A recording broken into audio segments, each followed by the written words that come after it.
Selamat datang, Mystikus Channel.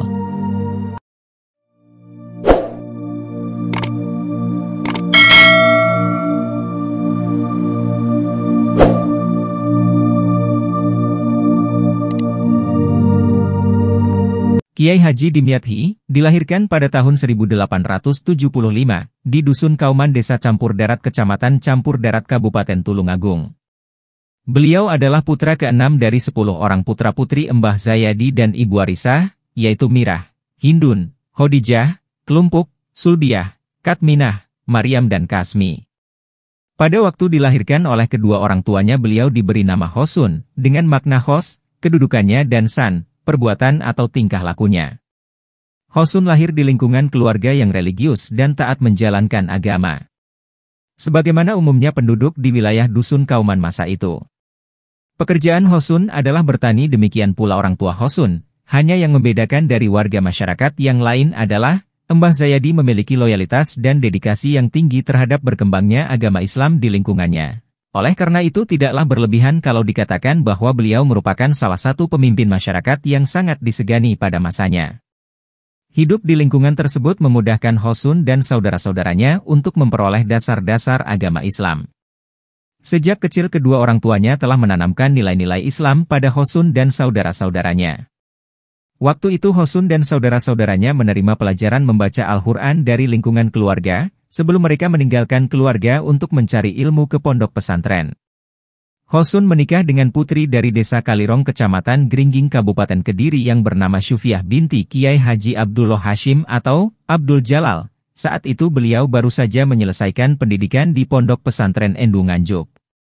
Di saat pernikahan, Hosun tidak berangkat dari rumah di Campur Darat, akan tetapi beliau justru berangkat dari Pondok Klumpit. Hal itu disebabkan oleh kepercayaan Mbah Zayadi pada sang kiai atau guru Mbah Dimyati. Setelah menikah beliau membeli tanah di Tegalarum Kertosono. Tetapi baru tinggal selama 3 bulan di Tegalarum, beliau menerima salah satu utusan dari Mbah Zayadi yang bernama Mangun. Mangun menyampaikan pesan kedua orang tuanya, yang intinya bahwa Hosun tidak diperkenankan untuk mendirikan pondok di Tegalarum dan diminta untuk mengembangkan pendidikan Islam di daerah kelahirannya yaitu Campur Darat.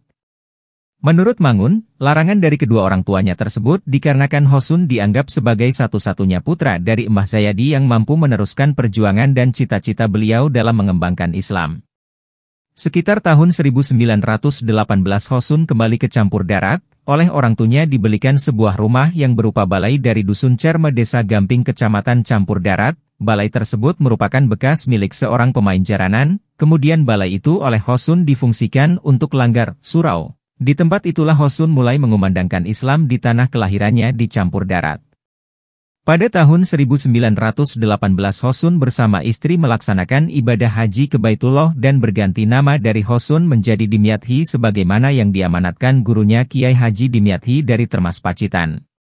Dari pernikahannya dengan Syufiah, Hosun memiliki putra-putri sebanyak 10 orang, yaitu Mutiah, Muhammad Syamsuddin, Fathonah, Imam Mawardi, Musrifatin, Suparti, Syamsul Muadzom, meninggal pada usia kanak-kanak, Musrifah, Rodiah dan Nurhadi.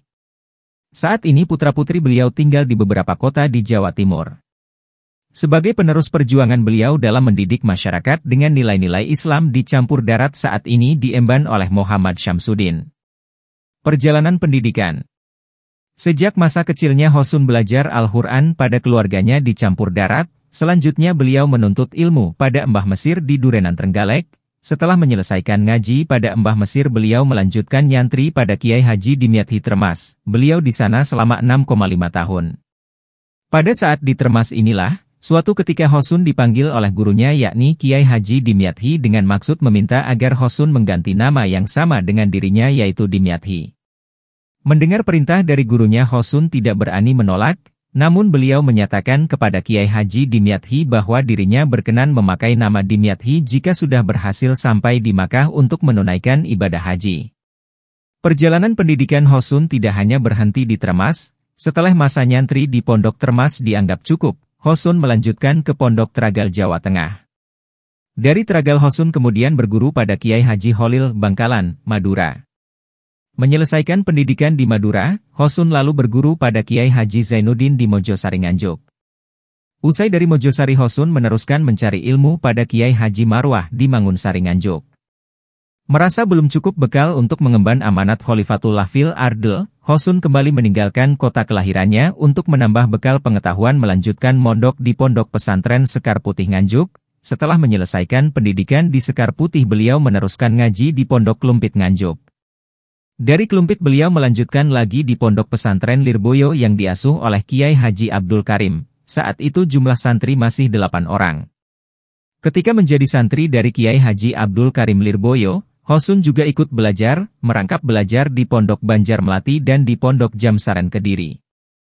Setelah menyelesaikan pendidikan di Lirboyo, Hosun lalu melanjutkan belajar di Pondok Pesantren Endu pada tahun 1917. Mulai saat itulah Hosun mulai mengembangkan ilmunya di Pondok Klumpit dan dinikahkan dengan seorang putri dari Kalirong yang bernama Syufiah binti Kh. Abdullah Hashim, Abdul Jalal. Selama menempuh pendidikan dari satu pondok pesantren ke pondok pesantren yang lain, selalu saja ada kisah yang membuat Hosun dinilai sebagai santri yang memiliki keistimewaan. Pernah ketika menjadi santri di Pondok Pesantren Mojosari yang diasuh oleh Kiai Haji Zainuddin, setiap sang guru mulai membuka kitab untuk diajarkan kepada santri-santrinya di masjid. Pada saat yang sama Hosun mulai mengerubuti dirinya dengan kain jarit, kemulan jarek, pemberian orang tuanya, dan tidur di depan dampar tempat Kiai Haji Zainuddin membalah kitab. Melihat perilaku tersebut, Kiai Haji Zainuddin tidak marah, beliau membiarkan saja tingkah laku Hosun. Tak ayal lagi perbuatan itu membuat santri-santri yang lain menjadi gelisah. Tetapi mereka tidak hendak mencela Hosun, apalagi saat melihat kitab-kitab yang dimiliki Hosun, ternyata kitab-kitab yang telah diajarkan oleh Kh. Zainuddin milik Hosun tidak ada satu kata pun yang terlewat maknanya. Perjuangan dan kepemimpinan. Tahun 1918 Hosun meninggalkan pondok pesantren, dan menetap di desa Tegal Arum bersama istrinya. Tetapi kedua orang tuanya meminta untuk kembali ke Campur Darat. Di Campur Darat beliau tinggal di rumah bekas milik seorang pegiat seni jaranan yang telah dibeli oleh orang tuanya. Di tempat itulah, Hosun mulai mengabdikan ilmu pengetahuannya pada masyarakat sekitar. Dimulai dengan merubah fungsi bel miliknya menjadi langgar. Kiai Haji Dimyati mengajarkan ilmu-ilmu agama Islam pada orang-orang di sekitar rumahnya. Dalam kehidupan sehari-hari beliau tadzim dengan siapapun walaupun itu cucunya sendiri. Hal itu berlangsung hingga tahun 1955. Pada tahun itu beliau masih ngaji sampai selesai, hatam, 3 kitab yaitu Al-Quran, Fathul Wahab dan Bugiyah. Sejak tahun 1957 beliau uzlah, mengasingkan diri, untuk mendekatkan diri kepada Allah Subhanahu wa Ta'ala. Wafatnya Kiai Haji Dimyati.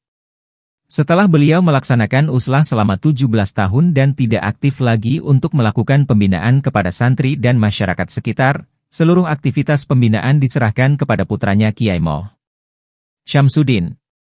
Pada tahun 1974 beliau Kiai Haji Dimyati wafat dan dimakamkan di Dusun Kauman Desa Campur Darat, di belakang Masjid Darut Taibin Campur Darat. Masyarakat Campur Darat dan sekitarnya menyebut makam Mbah Wali Campur, ada juga yang menyebut Mbah Wali Dimyati. Wallahu alam.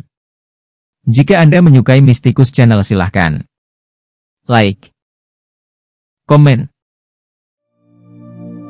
share, subscribe, dan nyalakan tanda lonceng untuk mengikuti update terbaru. Terima kasih.